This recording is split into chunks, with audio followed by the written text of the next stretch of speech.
Yamaha MT-09 SP. SP come Special, ovvero un allestimento più raffinato, in buona tradizione Yamaha, di un modello base già estremamente efficace, l'MT-09 modello 2017 che abbiamo presentato l'anno scorso. Quest'anno invece siamo in Portogallo, a Faro, nell'Algarve, vicino al bellissimo autodromo di Portimao, per raccontarvi come va questa nuova versione SP più raffinata e pregiata nella componentistica. Ve la facciamo vedere e poi dopo ve la raccontiamo direttamente dalla sella. Andiamo! Al colpo d'occhio è riconoscibilmente una MT-09. Le differenze però non sfuggono all'occhio più attento. Si nota la forcella anodizzata in oro e il monoammortizzatore che da questo lato non si vede benissimo, ma ve lo facciamo vedere meglio fra poco. La forcella rimane una Kayaba, nonostante l'oro possa far pensare a un Olis, ma un'unità molto più raffinata, completamente regolabile e con le regolazioni per entrambi gli steli, a differenza di quanto avveniva con la versione precedente, che aveva la compressione sul lato e l'estensione sull'altro.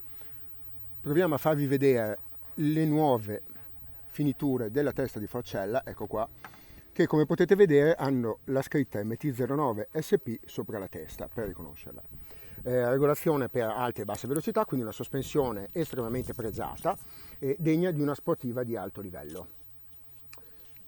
Andiamo a vedere l'altra grande novità ciclistica, ovvero il monoammortizzatore, questa volta Öhlins, con serbatoietto remoto, regolazione del precarico e dell'estensione.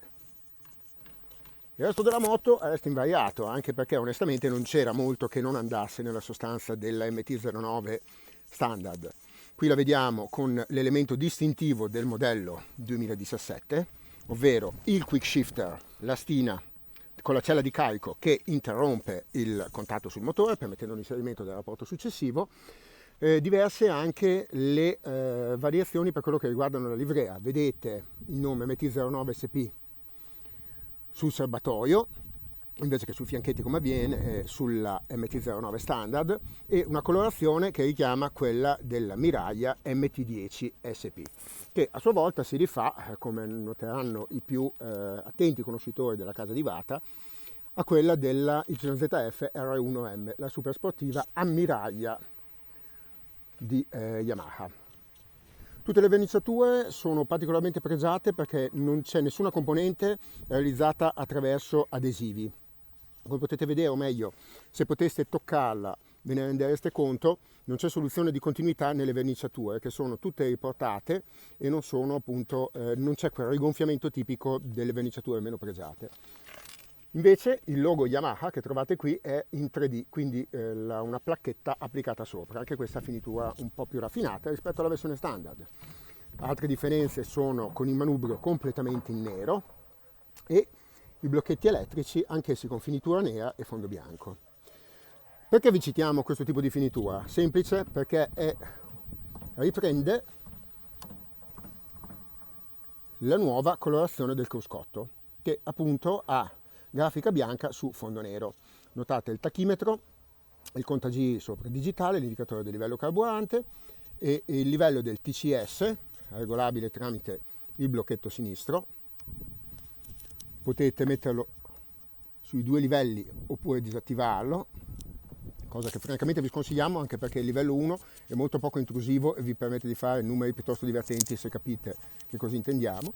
Mentre sul pulsante che c'è sul blocchetto destro selezioniamo le modalità, le mappature A, B o standard. La standard è quella di mezzo, più equilibrata secondo noi, la A è un po' più appuntita, più aggressiva, mentre la B è un pochino più conservativa. Cosa cambia? Non cambia la potenza massima, che sul motore 3 cilindri crossplane CP3 dell'MT-09 da quasi 900 cm3 è di 115 cavalli con circa 88 Nm di coppia. Quello che cambia è la curva di progressione dell'acceleratore, la legge, la mappatura dell'acceleratore, che quindi cambia la risposta. Rimangono invariate tutte le altre componenti, quindi impianto frenante a doppio disco con pinza d'attacco radiale, cerchi fusi non forgiati naturalmente. Su una moto di questo genere sarebbe veramente troppo pretendere unità forgiate, un bello scarico con uscita laterale, c'è un bellissimo impianto completo a Karpovic omologato disponibile come optional. il codino molto più corto e leggero rispetto alle versioni precedenti, quindi identico a quello dell'unità 2017, perché il portatarga e il parafango posteriore sono stati spostati dalla ruota posteriore attraverso il montaggio sul forcellone. Ve l'abbiamo fatta vedere e probabilmente vi aspettavate tutto quello che vi abbiamo detto. Adesso è il momento però di raccontarvela direttamente dalla sella, perché noi per primi siamo molto curiosi di vedere come vanno queste nuove sospensioni montate sull'MT-09, che già di su è una moto quasi perfetta, e proprio nel monoammortizzatore aveva forse quello che era l'unico limite della versione standard. Venite con noi e andiamo a vedere come si comporta sulle strade dell'Algarve. Andiamo!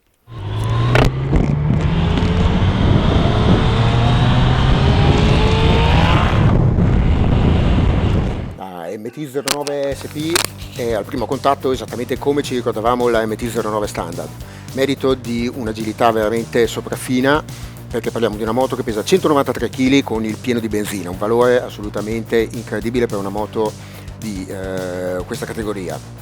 È agilissima, una posizione di guida comoda, abbastanza naturale, pedane arretrate, manubrio bello che assicura un ottimo controllo, soprattutto nella guida sportiva, e che le permette di danzare tra le curve con una facilità assolutamente esemplare. Il motore è sempre quell'unità meravigliosa, pastosissima, con una bella spinta ai bassi, una progressione molto regolare, una schiena da toro ai medi regimi che si stempera in alto con un bel allungo come si conviene a un 3 cilindri.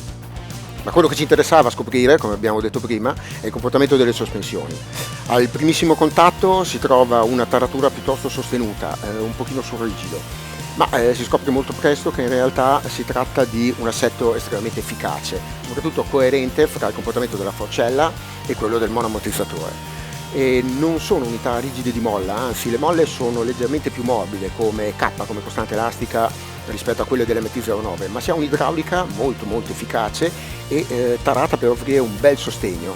Quindi si ha una sospensione che sostiene molto nella guida, ma che scorre, capace di copiare tutte le asperità che si incontrano, mantenendo sempre la moto in un assetto coerente, e soprattutto per dare una confidenza che probabilmente sulla versione standard manca un pochino quando ci si avvicina un pochino a ritmi sensibilmente più elevati. Quindi una moto estremamente azzeccata. Adesso l'MT-09 SP è praticamente perfetta, davvero divertentissima da guidare nel bel misto di montagna come quello che state vedendo, con un assetto coerente e soprattutto capace di infondere al pilota la fiducia necessaria a spingere a sfruttare a fondo il motore crossplane da 3 cilindri, che è sempre gustosissimo. Non abbiamo provato a giocare con la taratura dei forcelli ammortizzatore perché sinceramente le abbiamo trovate azzeccatissime così come sono. Cos'altro dire? Il cruscotto che vedete è molto bello, ma come potete notare quando si va in condizioni di luce piena la visibilità non è quella ottimale, sinceramente. È però l'unico neo che troviamo su la MT-09 SP.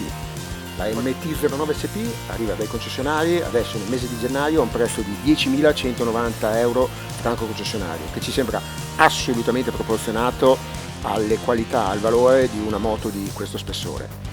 E con questo non ci resta che fare i complimenti a Yamaha per quello che è riuscita a ottenere e darvi appuntamento alla prossima prova.